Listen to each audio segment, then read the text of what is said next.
Allah sampaikan, nahnu naqussu 'alaika naba'ahum bil haqq.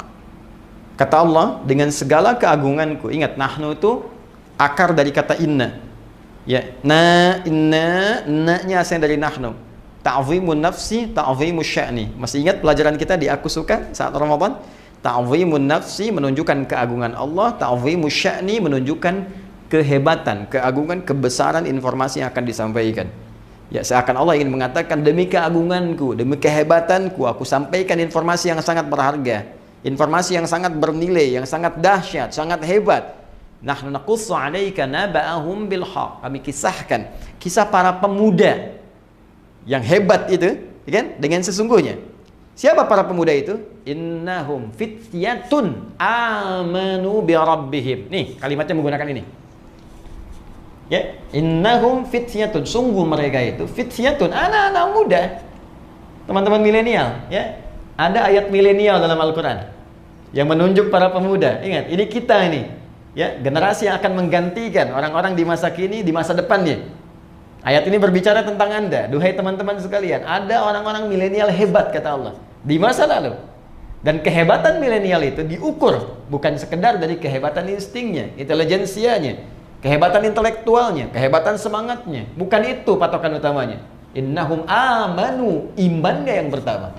Jadi kalau Anda ingin dikatakan seorang pemuda yang hebat, generasi milenial yang hebat, maka syarat pertama kehebatan dalam pandangan Allah itu iman. Jaga iman. Kalau cuma sekedar jadi orang-orang yang intelektual, ya, punya daya dobrak yang tinggi, inovasi yang hebat, bikin aplikasi, bikin ini, bikin itu biasa. Jangankan Anda yang belum beriman pun mampu. Itu terbuka kompetisinya. Jangankan di Indonesia, di Amerika banyak, di Cina banyak, di Eropa banyak, melimpah. Tapi perlombaan menjadi baik, hebat dalam pandangan Allah itu spesial. Sang Khalik lah. Anda disebut hebat di Indonesia, belum tentu dikenal di Amerika. Orang Cina pun mimpi belum pernah ketemu kita. Orang Eropa belum tentu pernah lihat kita. Ya kan? Tapi kalau Anda disebut hebat oleh Allah, maka langit dan bumi mengatakan Anda yang terbaik. Maka syarat pertama, generasi pemuda hebat, itu kata Allah, amanu bi rabbihim, iman dulu. Nah, kenapa mereka disebut hebat? Ini dahsyat. Saking ingin mengupgrade imannya, mempertahankan imannya, mereka menghadapi intimidasi yang sangat luar biasa. Dikejar-kejar sampai masuk gua. Ancamannya bukan hanya sebatas intimidasi, bisa eksekusi. Bukan cuma persekusi, bisa dieksekusi. Ya, mereka untuk mempertahankan iman supaya di-upgrade imannya itu sampai masuk ke gua. Saking inginnya dekat dengan Allah Subhanahu wa taala, saking ingin mempertahankan visi kehidupannya. Maka Allah katakan innahum, pakai inna, ya, harfu nasbin wa taukidin, tansibul isma wa tarfa'ul khabar, mabniun 'alal fathi la mahalla lahu minal i'rab. Huruf nasab yang mengangkat rafa ism, orang yang akan diangkatnya. Ini diangkat oleh Allah nih. Ini contoh nih, saya angkat nih. Dikenang kisahnya. Sampai kini masih diingat kisahnya. Ya. Wa taukidin, Allah kuatkan. Saya tegaskan, ini orang-orang hebat, contoh mereka. Ya. Tansibul isma wa tarfa'ul khabar, dinasabkan. Nasabkan isimnya jadi dibuka. Ya, saya kembalikan tadi. Perhatikan baik-baik. Tansibul isma, dinasabkan isimnya, dibuka, tancapkan dengan kuat. Seakan-akan ingin mengatakan ini orang-orang bisa menancapkan dirinya, keimanannya pada dirinya dengan kuat. Ya, wa tarfa'ul khabar, diangkat beritanya sampai sekarang, ya, terekam sampai sekarang dikenang. Ya, mabniun 'alal fathi, mabni ditetapkan, fathah dibuka untuk kita. Ini kalau ngaji bahasa dengan dalam, ya. Kalau ngaji cuma standar di nahwu, sharaf mungkin nggak sampai ke situ. Tapi kalau kita bawa ke ilmu bahasa, itu kita dapatkan, itu banyak makna. Banyak makna, harakat itu ada maknanya. Mabniun 'alal fathi, dibuka. Jadi contoh buat kita, la mahalla lahum minal i'rab. Tidak ada tempat untuk mengalami perubahan, nggak goyah dia. I'rab itu kan berubah, nggak goyah. Ini luar biasa. Nah, yang menarik apa? Belum selesai ayatnya. Wazidnahum huda.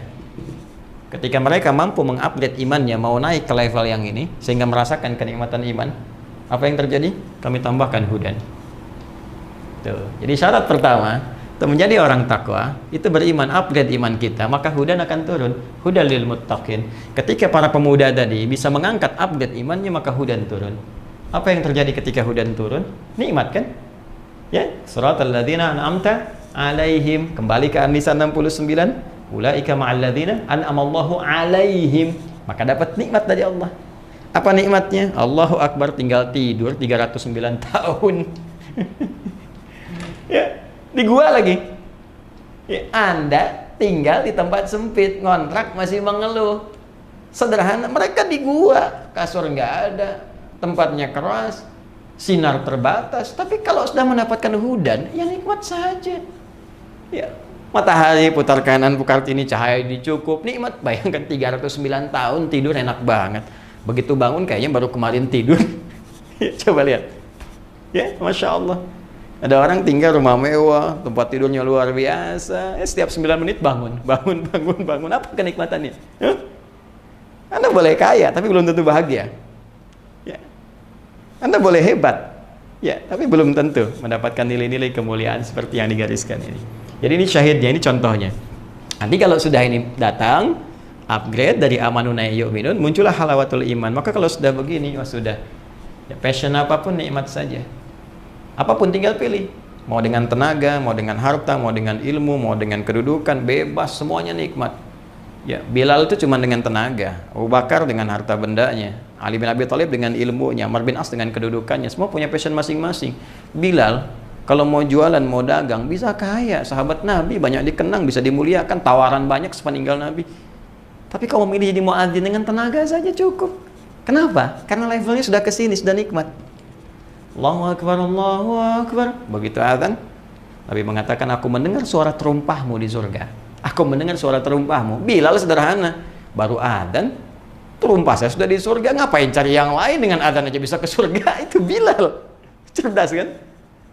Yang lain cari dengan passionnya masing-masing. Ada yang usaha, ada yang macam-macam. Tapi yang saya ingin katakan, apakah yang kita kerjakan nikmat? Enggak, itu aja poinnya. Nih, halawah. Udah ada halawah enggak? Ya? Sudah halawah enggak? Sudah nikmat belum? Pekerjaan kita nikmat enggak sekarang? Hah? Kalau lebih dahsyat lagi, nggak ada beda. Saat sehat nikmat, diuji sakit nikmat, saat ada harta nikmat, kayaknya cukup nikmat gitu. Jadi semua tuh kayaknya terlihat anugerah Allah saja. Kalau sampai situ, wah udah luar biasa. Nah, ini biasanya saking nikmatnya nanti hudan ini kalau sudah masuk kepada jiwa orang beriman, naik tingkat ke sini, maka Allah akan rekatkan di hatinya. Rekat. Jadi hudan itu rekat di hati. Kan iman itu saya pernah sampaikan amalan hati kan? Ada rekat. Rekat itu diikat rabata namanya. Rabata yarbatu. Rabit itu ikatan. Ya. Diikat begini. Di jiwanya. Kalau sudah ikat kan nggak lepas. Yang celaka kan yang belum diikat kan? Ya kan? Yang belum diikat nih. Tadi itu kadang naik turun, kadang ragu, ya, kadang sholat fardu, kadang terlambat, kadang ada yang tinggalkan. Itu masih naik turun. Iman naik, kadang turun, kadang lepas, kadang datang. Tapi kalau diikat, kemana aja ikut. Kalau sudah ikut, jadi pedoman dalam kehidupan. Ini yang hebat. Makanya di ayat selanjutnya, ayat ke-14-nya, warabatna ala qulubihim. Dan kami ikatkan itu dalam jiwa-jiwa mereka. Ini bukti bahwa iman itu amalan hati. Kalau sudah benar imannya di hatinya, maka Allah berikan cahaya pada jiwanya.